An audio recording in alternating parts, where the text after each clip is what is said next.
श्री गुरुवे नमः।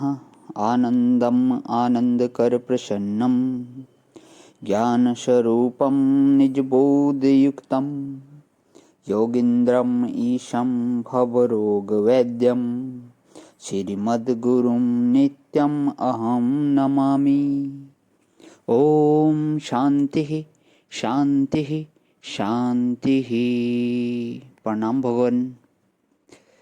श्री आलू वाले बाबा जी का दिव्य ग्रंथ महावाक्य, जिसमें भगवान हमारा अंतिम अध्याय चल रहा है विदेह मुक्ति, पेज नंबर 225 से आगे ले रहा हूँ। स्वामी जी बताते हैं, सामान्य मनुष्य विशेष अहम भाव को ही अपना स्वरूप मान रहे हैं। इसी से यह स्थिति ज्ञान स्वरूप होने से उनके समझने का विषय नहीं है।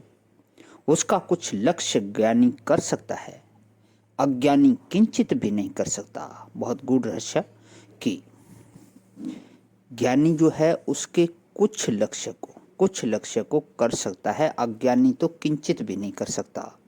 यह मुमुक्षुओं के भी यथार्थ समझने का विषय नहीं है। जीवन मुक्त ही विदेह मुक्ति को समझने में समर्थ होता है, क्योंकि जीवन मुक्त व्यवहार में होता हुआ और भाव से मुक्त होता हुआ भी विदेह मुक्त ही होता है। इसलिए विदेह मुक्ति के स्वरूप को समझ सकता है। त्रिपुटी से परे अहम भाव से रहितता में जिसे शून्य भासता हो, आनंद ना भासता हो, उसके समझने का भी यही विषय नहीं है। सदेह मिथ्या है और विदेह सत्य है। जिसे सदेह मिथ्या होने का किंचित भी ख्याल नहीं है, वह विदेह को पसंद नहीं करता। कई अपनों को ज्ञानी मानने वाले भी विदेह को नापसंद करते हैं। वे कार्य ब्रह्म को ही परम तत्व समझते हैं। यदि शुद्ध और दृढ़ बोध हो तो वे ब्रह्मलोक में स्थिति करते हैं। यदि शुद्ध और दृढ़ बोध हो तो वे ब्रह्मलोक में स्थिति करते हैं, और कुछ समय बाद अंत में उन्हें कारण ब्रह्म रूप विदेह कैवल्य को प्राप्त होना ही पड़ता है। विदेह मुक्त शरीर रहते हुए और शरीर न रहते हुए दोनों प्रकार की होती है। प्रारब्ध का किंचित भोग रहते हुए शरीर का भान न हो और पूर्ण ज्ञान का लक्ष्य हो जाए, यह शरीर सहित विदेह मुक्ति है।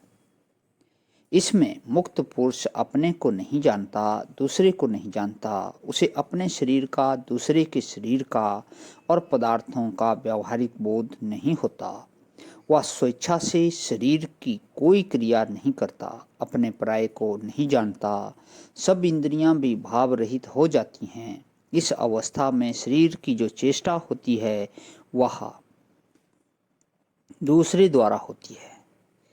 पूर्व के अभ्यास मात्र से शरीर चेष्टा करता है। इस चेष्टा में चेष्टा करने वाले के बोध आदि का कोई संबंध नहीं होता। जब कोई मनुष्य मुख के सामने ग्रास ले जाकर धरता है, तब मुख खुल जाता है, खाने लगता है। जब खा चुकता है, मुख बंद हो जाता है। मुख खोलना, ग्रास लेना, खा लेना, अब खा चुका है, अब नहीं खाता इत्यादि क्रिया विशेष बोध से रहित होती है। कर्तापने का लेश भाव भी नहीं होता। तब क्रिया का भाव किस प्रकार हो?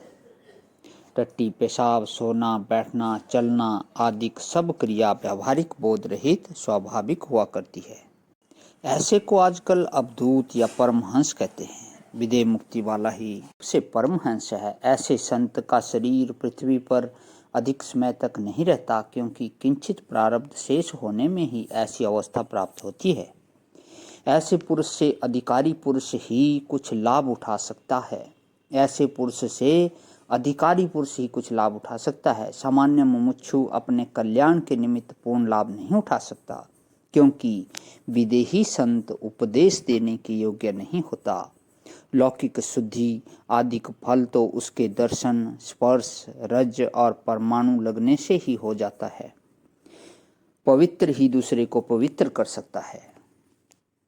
ऐसे शरीर के दर्शन होना, उस पर भाव होना महान पुण्य का देने वाला होता है। जो परम तत्व में स्थित होते हुए भी बोध सहित व्यावहारिक चेष्टा करता है, वह जीवन मुक्त कहलाता है। जीवन मुक्त भाव से विदेह मुक्त ही होता है। जिसे शरीर मिथ्या हो जाने पर भी शरीर का बोध है, वह ज्ञानी पुरुष भाव विदेह है।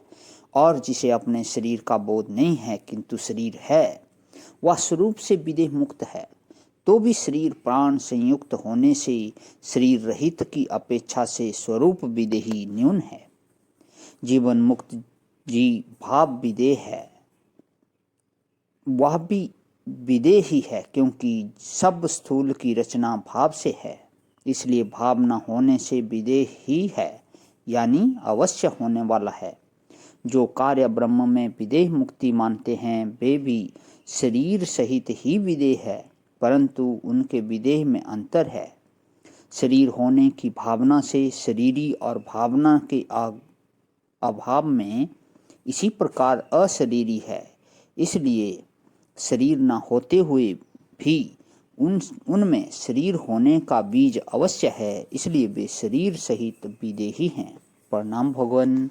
ओम शांति शांति शांति।